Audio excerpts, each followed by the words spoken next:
నేను 100/100 ఇస్తాను. ఎందుకంటే ఎంత బాగా హైజీన్ అయితే మెయింటైన్ చేశారంటే అంత బాగా మెయింటైన్ చేశారనమాట. సో, అలాంటి సర్జికల్ యూనిఫార్మ్స్ మాత్రమే మనం అక్కడ వేసుకోవాలనమాట. సో, బోన్ మ్యారో ట్రాన్స్‌ప్లాంటేషన్ అనేది చాలా రిస్కీ ప్రాసెస్ కాబట్టి చాలా హైజీన్‌గా అయితే మెయింటైన్ చేస్తారనమాట. ఎందుకంటే చాలా డెత్స్ కూడా అవుతాయి. Hi! Hello! Welcome to my YouTube channel.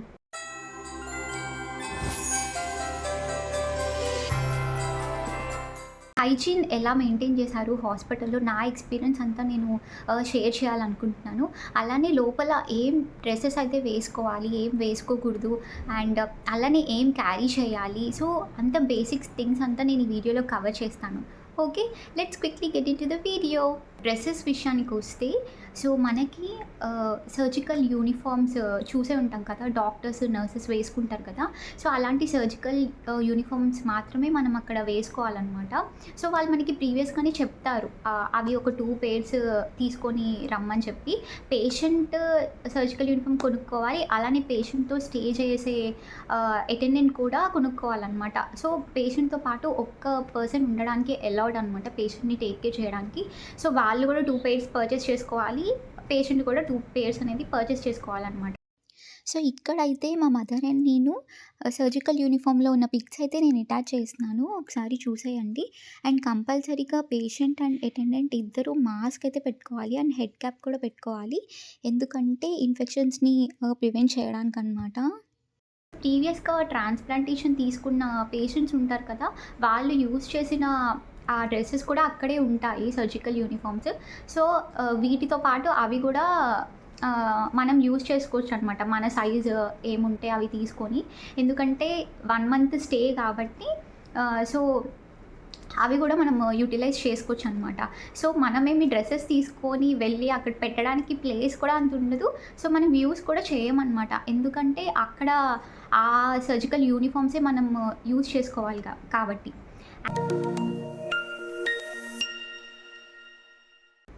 So, నేను అడ్మిట్ అయిన హాస్పిటల్‌కైతే నేను 100/100 ఇస్తాను. ఎందుకంటే ఎంత బాగా హైజీన్ అయితే మెయింటైన్ చేశారంటే అంత బాగా మెయింటైన్ చేశారనమాట. So, bone marrow transplantation rooms అనేవి చాలా స్పెషల్‌గా డిజైన్ చేస్తారు కదా! So, normal day care rooms లాగా కాదు. So, bone marrow transplantation rooms కంప్లీట్‌గా సీల్డ్ ఉంటాయి అనమాట. సో, విండోస్ కూడా మొత్తం సీల్డ్ ఉంటాయనమాట గ్లాస్ డోర్స్‌తో. సో, బయట అట్మాస్ఫియర్ ఏది లోపలికి రాకుండా అలా డిజైన్ చేస్తారనమాట. ఎందుకంటే సో, పేషెంట్‌కి అసలు కొంచెం కూడా ఇమ్యూనిటీ ఉండదు కాబట్టి సో, రిస్క్ ఆఫ్ ఇన్ఫెక్షన్స్ తగ్గించడానికి అలా డిజైన్ చేస్తారంట.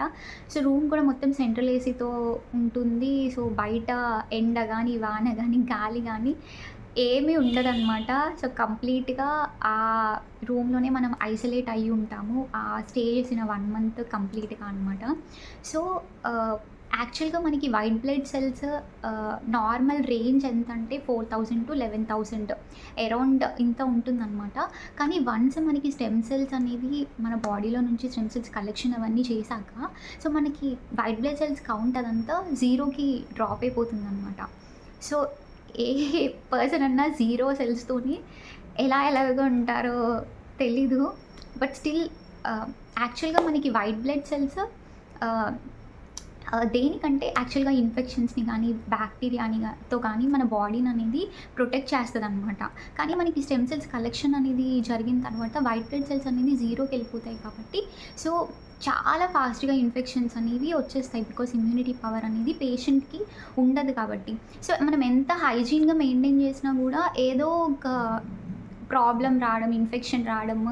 సో, మెయిన్‌గా క్లీన్లీనెస్ లేకపోవడం వల్ల కూడా మనకేమైనా ఇన్ఫెక్షన్స్ వచ్చే ఛాన్సెస్ చాలా ఎక్కువ ఉంటాయన్నమాట. సో, సో, ఎలా అంటే సో, హౌస్ కీపింగ్ స్టాఫ్ ఉంటారనమాట.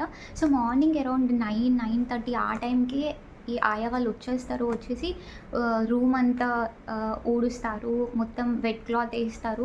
తర్వాత ఈవెన్ వాల్స్ కూడా, ఈవెన్ సాకెట్స్ కూడా వాళ్ళు క్లీన్ చేస్తారనమాట. సో, పేషెంట్ బెడ్‌ని కూడా వాళ్ళు ఇలాగా శానిటైజర్‌తో అలాగా క్లీన్ చేస్తారు. సో, రూమ్ అంతా చాలా నీట్‌గా బాత్రూమ్స్ వాష్ చేస్తారు. సో, ఎవ్రీడే ఇది డైలీ రొటీన్ అనమాట. డైలీ మార్నింగ్ 9:30, 10 కల్లా వచ్చేసి వాళ్ళు ఇదంతా క్లీన్ చేసేస్తారు. అండ్ అలానే మనం గూడా మార్నింగ్ లెగగానే సో, లెగగానే వాళ్ళ దగ్గర సర్జికల్ యూనిఫార్మ్ తీసుకొని మనం గూడా ఫ్రెష్ అయిపోవాలనమాట. సో, అలాగా మళ్ళీ అగైన్ ఈవినింగ్ ఒస్తారు మళ్ళీ. వచ్చి మళ్ళీ ఈవినింగ్ మళ్ళీ అలానే క్లీన్ చేస్తారనమాట. సో, అంత ఆ డేలో 2 టైమ్స్ అనేది వాళ్ళు క్లీన్ చేస్తారనమాట. చాలా నీట్‌గా అయితే మెయింటైన్ చేస్తారు.